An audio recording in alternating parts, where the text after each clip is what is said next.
Coucou tout le monde, j'espère que vous allez bien, je suis vraiment très contente de vous retrouver aujourd'hui. Et aujourd'hui je vais répondre aux questions que vous m'avez posées sous ma vidéo dans laquelle je vous expliquais mon absence sur YouTube. Donc je vous remercie vraiment d'avoir joué le jeu et de m'avoir posé des questions. Je vais répondre un peu en vrac, j'ai pas fait de tri, j'ai pas fait de sélection. J'ai l'impression quand même que les questions tournent assez autour de mon parcours scolaire, de ma vie ici à Maurice. Donc voilà, j'espère que ça vous plaira.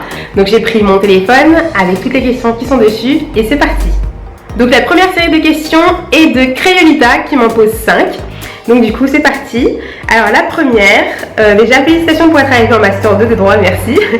Je suis en 3e année, j'ai recommencé ma première et ma 3e année. Tu avais dit dans une de tes vidéos que tu avais recommencé certaines années. Comment as-tu fait pour continuer à te motiver et aller jusqu'au Master sans te décourager complètement ? Comment t'y es-tu prise pour concilier études et job étudiant? Alors, j'ai l'intention de faire une vidéo plus précise sur mon parcours scolaire et la coupler avec une vidéo qui donne des astuces pour partir à l'étranger, ou alors j'en ferai deux, je ne sais pas encore, ça dépendra de la longueur de la vidéo. Donc comment j'ai fait pour me motiver pour aller jusqu'en Master 2? Alors c'est vrai que j'ai recommencé certaines années, mais pour moi c'est pas un échec, et si on est toujours motivé par ce qu'on veut faire dans la vie, il ne faut surtout pas s'arrêter à ça. Moi, ça m'a permis de vraiment recentrer mes objectifs et de savoir précisément ce que je voulais faire. C'est vrai que j'ai atterri à la fac sans vraiment savoir exactement ce que je voulais faire. Je sais que je voulais faire du droit, mais quel type de droit, je ne savais pas. Parce qu'en fait, il faut savoir qu'il y a énormément de branches dans le droit. Mais voilà, j'étais toujours motivée, même si c'était dur quand même parfois. Je me suis accrochée et finalement, on voit le bout. Et là, c'est vrai que je suis au bout de mes études. Je suis à la fin de mon Master 2 et quand je regarde derrière, je suis vraiment satisfaite de mon parcours. Voilà, pour moi, ce ne sont pas des échecs, ce ne sont pas des erreurs. Je veux dire, ça fait partie du processus, ça fait partie de la personne que je suis devenue aujourd'hui. Donc, c'est vraiment comme ça que je le prends. Et voilà, si tu sais ce que tu veux faire exactement, voilà, ne te décourage pas et reste accroché. Alors ensuite, comment j'ai fait pour concilier avec mes jobs étudiants? En fait, c'est entre autres pour ça que j'ai redoublé quelques années, parce qu'en fait, j'ai beaucoup travaillé en parallèle de mes études. Là, c'est vraiment une question d'organisation. Moi, je recommande toujours à ceux qui souhaitent travailler et qui, en fait, ont la possibilité de ne pas travailler, de ne pas le faire, parce que ça peut déconcentrer. Donc voilà. Si en revanche vous n'avez pas le choix et que vous devez travailler, soyez vraiment organisé et surtout ne vous laissez pas bouffer par la belle de l'argent. C'est vraiment très important. Alors la troisième question, qu'espères-tu faire au mieux ou éventuellement après l'obtention de ton Master 2? Quel Master 2 fais-tu? Alors c'est vrai que je suis en droit et je fais précisément un Master 2 en droit des nouvelles technologies et propriété intellectuelle. Donc j'aimerais bien travailler en tant que juriste. Je ne compte pas passer l'examen pour devenir avocat, mais on verra. En fait, je suis en plein questionnement pour savoir si vraiment ça vaut le coup que je passe l'examen pour devenir avocat. Ensuite, quatrième question dans sa question. Est-ce que tu attends de faire beaucoup d'activités à l'île Maurice, sachant que tu es en stage? Alors en fait, je suis arrivée quasiment 2 semaines avant le début de mon stage, donc j'ai pu faire pas mal de choses. J'ai bougé. Enfin, l'île Maurice, c'est pas très grand en fait, c'est la taille des Yvelines, donc le département 78, en plus le département dont je viens. En fait, on peut traverser l'île du nord au sud en 2 heures à peu près. Donc on peut faire pas mal de choses en très peu de temps. Et j'ai eu la possibilité de bouger un peu dans l'île et de voir quelques trucs avant de commencer mon stage. En fait, je me suis surtout reposée parce que j'ai eu une année assez harassante et le départ a un peu précipité, ou en tout cas multiplié les choses, et du coup raccourci mon temps libre avant le départ. Donc là je suis arrivée et j'ai vraiment commencé à souffler. Mais voilà, entre temps j'ai rencontré des gens, j'ai des amis qui sont venus, j'ai aussi des collègues qui sont super sympas, des voisins, donc je peux quand même bouger. Mais vous verrez tout ça dans mes vlogs. Et d'ailleurs je vous conseille aussi de me suivre sur Snapchat et Instagram, parce que je mets pas mal de choses.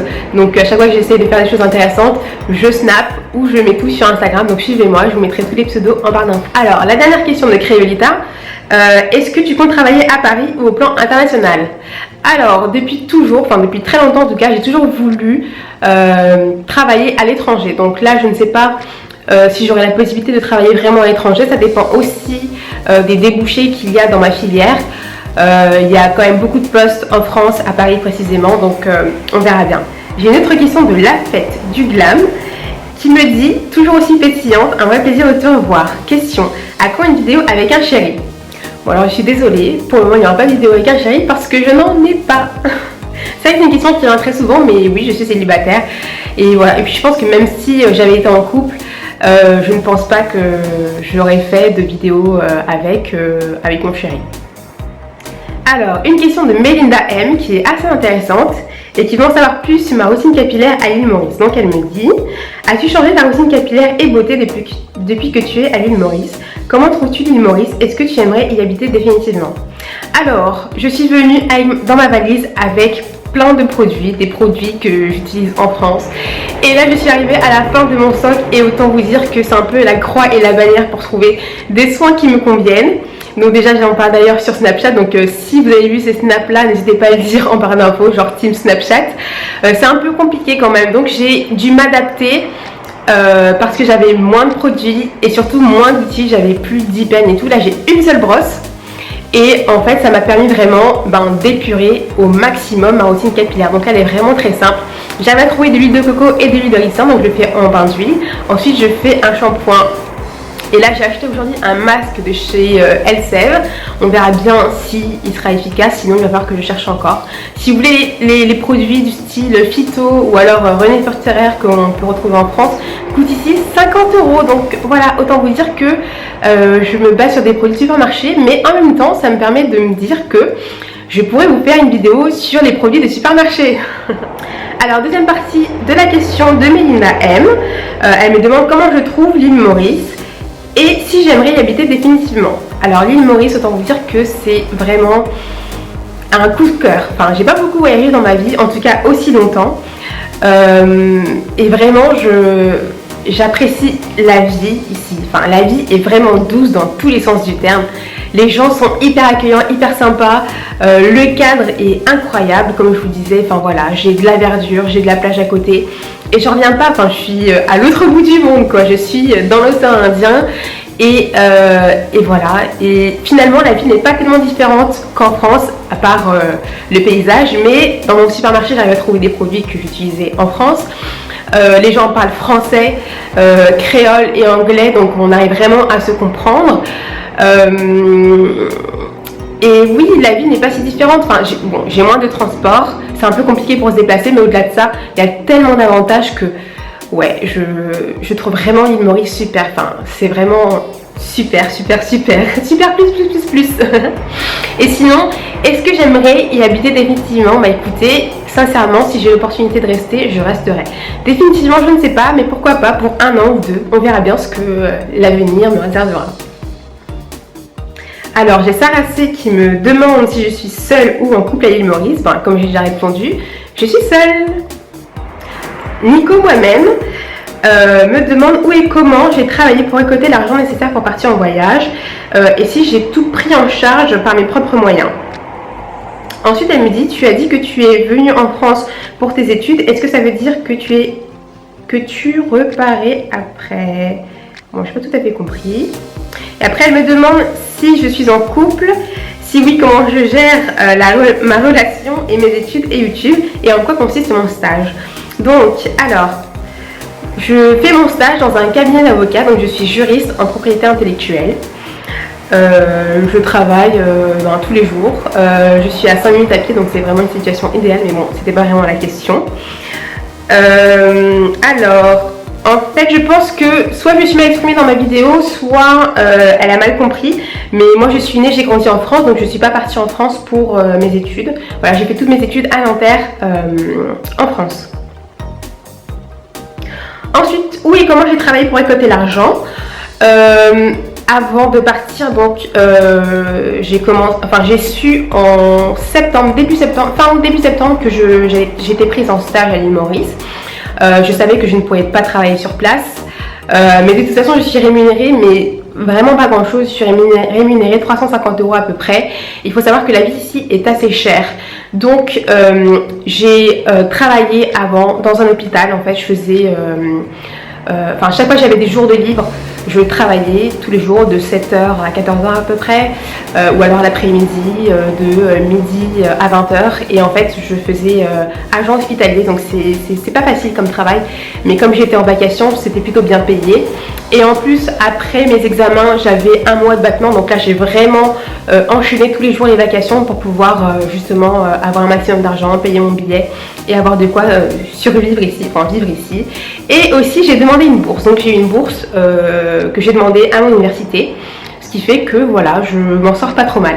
Donc là j'arrive à vivre, je vis pas comme une riche, hein, je vis pas comme une touriste plutôt, mais voilà, je m'en sors très bien, j'arrive à me déplacer, j'arrive à manger au restaurant, j'arrive à faire des sorties, donc du coup c'est cool. Alors comment je gère mes études et YouTube?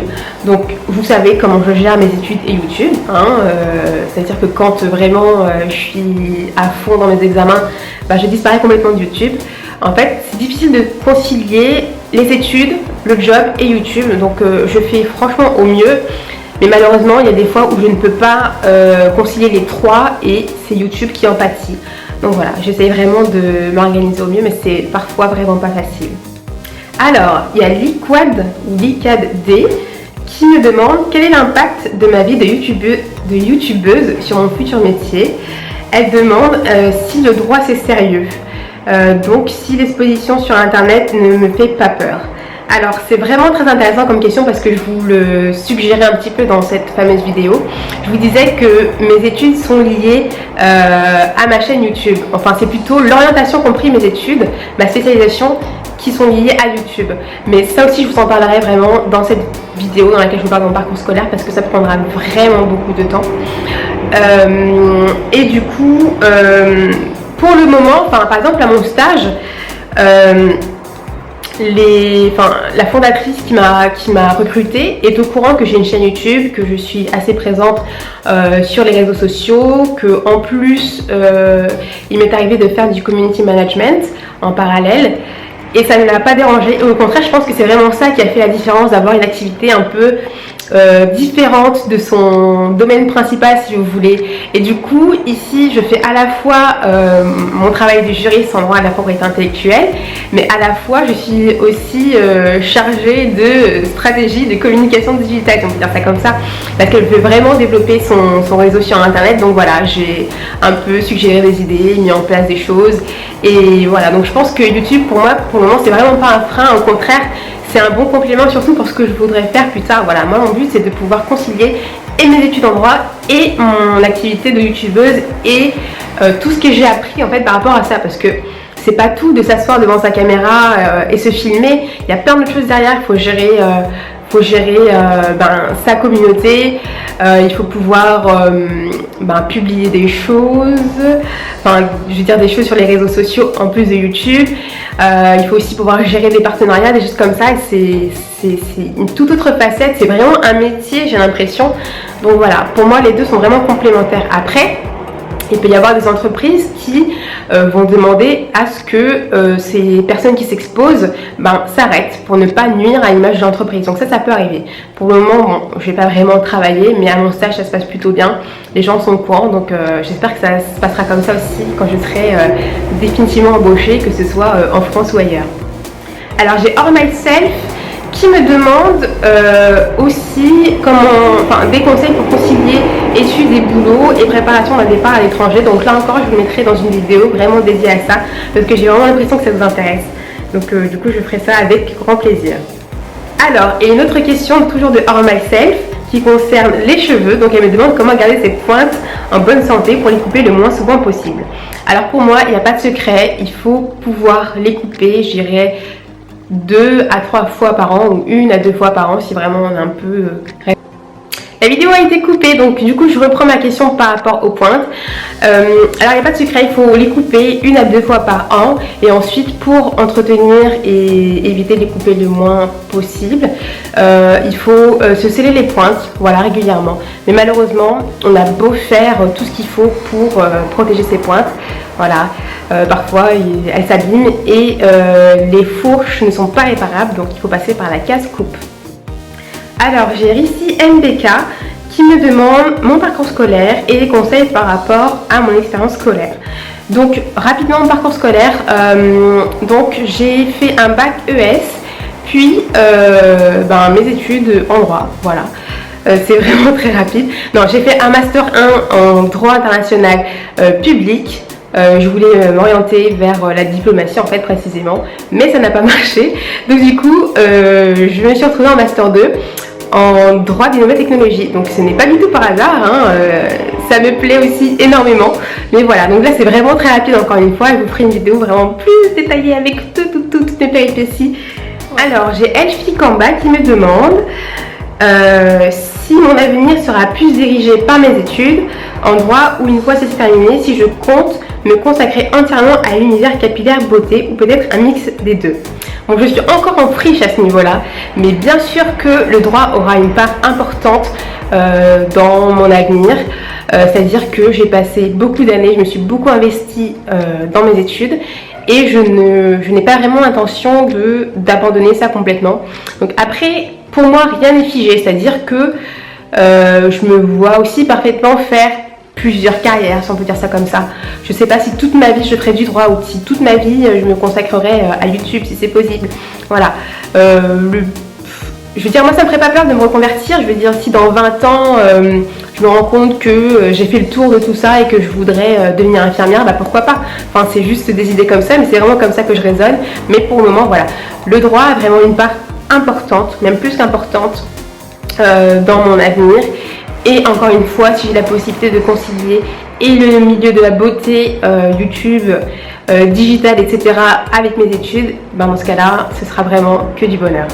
Mais en tout cas, aujourd'hui, je ne me vois pas non plus devenir youtubeuse à 100% pour des raisons qui me sont propres, c'est-à-dire que moi j'aime bien avoir une vie de travail. Enfin, j'ai toujours travaillé toute ma vie, depuis l'âge de 16 ans je travaille, donc j'ai des collègues, j'aime bien avoir cette vie en fait, cette vie de travail, voilà. Pour moi c'est vraiment important de pouvoir sortir et de voir d'autres personnes que moi-même. Je pense que si je devais rester chez moi toute la journée pour faire des vidéos, je pèterais un plomb sincèrement. Voilà, donc du coup j'admire beaucoup les filles qui font ça, mais en même temps c'est vrai que c'est aussi une passion, donc ouais, enfin ça dépend vraiment de la vie de chacun, mais voilà, moi je ne me verrais pas faire que ça à 100%. Alors j'ai une dernière question de Chrysalide 971 qui me demande plusieurs choses auxquelles j'ai répondu. Donc en fait c'est surtout comment j'entretiens mes cheveux à Maurice, mais la dernière question qui est assez intéressante, c'est si je pense défriser mes repousses en étant ici. Donc en fait ça fait 1 an à peu près que j'ai arrêté le défrisage. Seulement je fais pas mal de lissage brésilien, donc en étant ici je vous avoue que j'ai souvent pensé à prendre un pot de défrisage au supermarché, tout simplement parce que le taux d'humidité est hallucinant, que même en plaquant mes cheveux avec mon Edge Tamer de Caracar, ça ne tenait pas. Mais finalement j'ai fait un lissage brésilien ici et pour le moment ça va très bien, donc pour le moment je touche du bois, je touche ma tête, j'ai pas besoin de me défriser. Donc voilà, la vidéo est terminée, j'espère vraiment avoir répondu à vos questions. Je vous remercie sincèrement encore une fois d'avoir participé. Si vous en avez d'autres, n'hésitez pas à me le remettre aussi en commentaire. Pourquoi pas refaire une autre vidéo pour en question sur ce que vous voulez encore une fois. Et donc comme je vous le disais, je vous ferai une vidéo très précise sur mon parcours scolaire, sur ma spécialisation, sur pourquoi YouTube joue un rôle important aujourd'hui dans ma spécialisation, et enfin sur comment partir à l'étranger, partir en stage. Voilà, vous donner des clés, des astuces, des choses qui m'ont aidé et qui pourront probablement vous servir. Donc je vous remercie, si ça vous a plu, n'hésitez pas à liker et à vous abonner. Et voilà, je vous fais des bisous et je vous dis à bientôt pour d'autres vidéos.